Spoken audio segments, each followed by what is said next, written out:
تحریک لبیک پاکستان کو کیا واقعی فوج نے پنجاب میں مسلم لیگ نون کو کمزور کرنے کے لیے بنائی؟ عمران خان کے دور میں ٹی ایل پی کے ساتھ کیا مذاکرات ہوئے اور یہ مذہبی جماعت کب، کیسے اور کیوں وجود میں آئی، اور آخر کس طرح اس پر پابندی لگا کر اسے قلعہ قرار دیا گیا؟ 2015 میں شروع ہونے والی تحریک لبیک پاکستان کی مذہبی، سیاسی اور احتجاجی سیاست میں ایک غیر معمولی اور تیزی سے ابھرنے والی جماعت کے طور پر سامنے آئی۔ اس کی بنیاد 1 اگست 2015 کو کراچی کے نشتر پارک میں رکھی گئی، جہاں خادم حسین رضوی نے تقریباً 75 بانی اراکین کے ساتھ اس تحریک کا آغاز کیا۔ ابتدا ہی سے اس جماعت کا مرکزی نقطہ ختم نبوت اور توہین رسالت کے قوانین کا تحفظ تھا، جس نے اسے جلد ہی مذہبی حلقوں میں نمایاں کر دیا۔ خادم حسین رضوی اس کے پہلے امیر بنے اور اپنی پرجوش خطابت کے ذریعے اسے عوامی سطح پر ایک مضبوط شناخت عطا کی۔ ابتدائی چند برسوں میں تحریک لبیک نے خود کو ایک احتجاجی مذہبی قوت کے طور پر منوایا، لیکن 2017 میں یہ قومی سطح پر ایک بڑی سیاسی قوت کے طور پر ابھری۔ اسی سال فیض آباد دھرنا اس کی تاریخ کا پہلا بڑا سیاسی بحران بن کر سامنے آیا۔ یہ احتجاج اس وقت شروع ہوا جب انتخابی حلف نامے میں ختم نبوت سے متعلق الفاظ میں تبدیلی کی گئی۔ تحریک لبیک اسی مذہبی عقیدے پر حملہ قرار دیتے ہوئے اسلام آباد کے فیض آباد انٹرچینج پر دھرنا دیا۔ یہ دھرنا تقریباً 3 ہفتے جاری رہا، جس نے پورے ملک کا نظام مفلوج کر دیا۔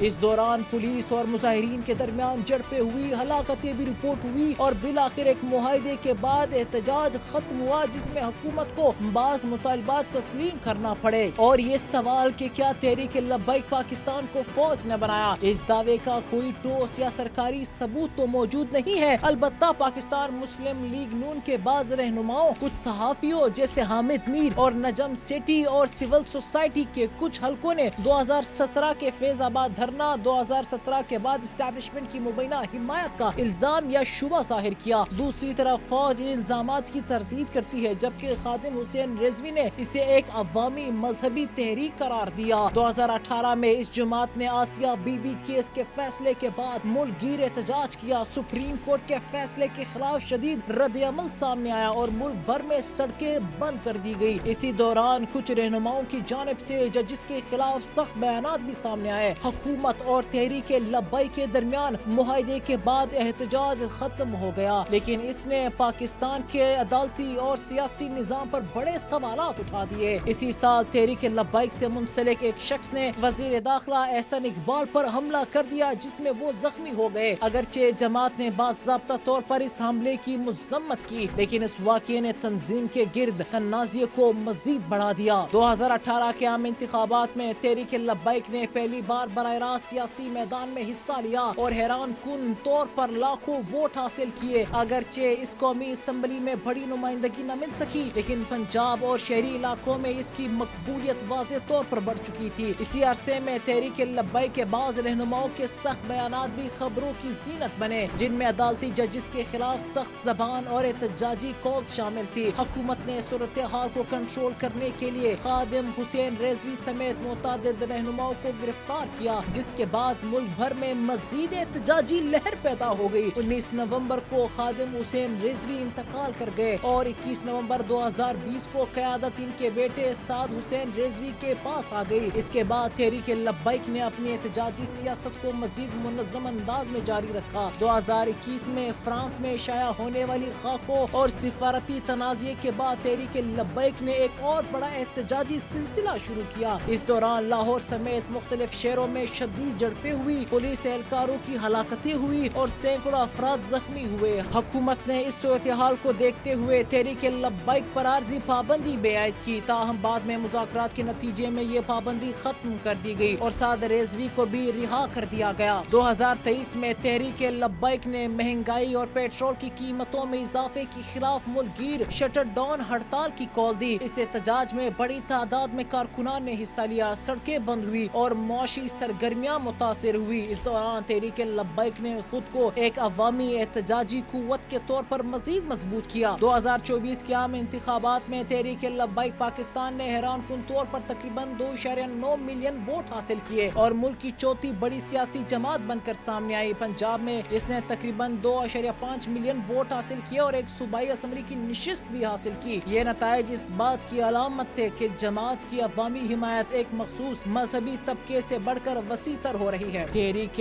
لبیک کی سیاست کا ایک مستقل پہلو اس کا احتجاجی انداز ہے، جس میں سڑکوں پر آ کر حکومت پر دباؤ ڈالنا، بڑے پیمانے پر مظاہرے کرنا اور حکومت سے مذاکرات کے ذریعے مطالبات منوانا شامل ہے۔ اس جماعت کا بنیادی نظریہ نظام مصطفیٰ کے نفاذ پر مبنی اور یہ خود کو ایک مذہبی و سیاسی تحریک کے طور پر پیش کرتی ہے جو اسلامی قوانین کے نفاذ کی جدوجہد کر رہی ہے۔ 2025 میں تحریک لبیک نے فلسطین کے حق میں اسلام آباد میں امریکی سفارت خانے کے باہر احتجاج کیا، جس کے دوران شدید جھڑپیں ہوئی اور متعدد افراد ہلاک ہوئے۔ اسی سال لاہور میں اسرائیل مخالف مارچ کے دوران مریدکے کے مقام پر پرتشدد واقعات پیش آئے، جن میں پارٹی ذرائع کے مطابق 150 سے زائد افراد جان کی بازی ہار گئے اور پارٹی قیادت غائب ہو گئی، جبکہ حکومتی ذرائع نے یہ تعداد کم بتائی۔ ان واقعات کے بعد حکومت نے سخت کارروائی شروع کر دی، پارٹی کے اثاثے منجمد کیے گئے، اسکولوں اور مساجد کا کنٹرول لیا گیا اور آخرکار 24 اکتوبر 2025 کو وفاقی کابینہ نے تحریک لبیک پاکستان کو باضابطہ طور پر کالعدم تنظیم قرار دیا۔ دوسری جانب اس تحریک کو پاکستان اور عالمی سطح پر شدید تنقید کا بھی سامنا رہا۔ مختلف رپورٹس میں اسے سخت گیر احتجاجی اور بعض اوقات پرتشدد سیاسی جماعت کے طور پر بیان کیا گیا۔ اس پر یہ بھی الزام لگایا جاتا رہا کہ اس کے احتجاج اکثر ریاستی نظم و نسق کو متاثر کرتے ہیں اور سیاسی دباؤ کے ذریعے فیصلے کروانے کی کوشش کرتے ہیں۔ 2025 تک آتے آتے تحریک لبیک پاکستان ایک ایسی سیاسی حقیقت بن چکی تھی جسے نظر انداز کرنا ممکن نہیں رہا تھا۔ محدود انتخابی کامیابی کے باوجود اس کی سڑکوں پر متحرک ہونے کی صلاحیت، عوامی حمایت اور مذہبی بیانیے اسے پاکستان کی سیاست میں ایک منفرد اور اثر انداز قوت بنا چکا تھا۔ اس کی تاریخ اس بات کی مثال ہے کہ جدید ریاستی سیاست میں مذہبی جذبات اور عوامی تحریکیں کس طرح سیاسی نظام کو براہ راست متاثر کر سکتی ہے اور طاقت کے نئے توازن پیدا کر سکتی ہے۔ آپ پی ایل پی کی بنیاد اور اس کے خلاف ہونے والے آپریشن کے بارے میں کیا رائے رکھتے ہیں؟ اپنی رائے سے کامنٹ سیکشن میں ہمیں آگاہ کیجیے۔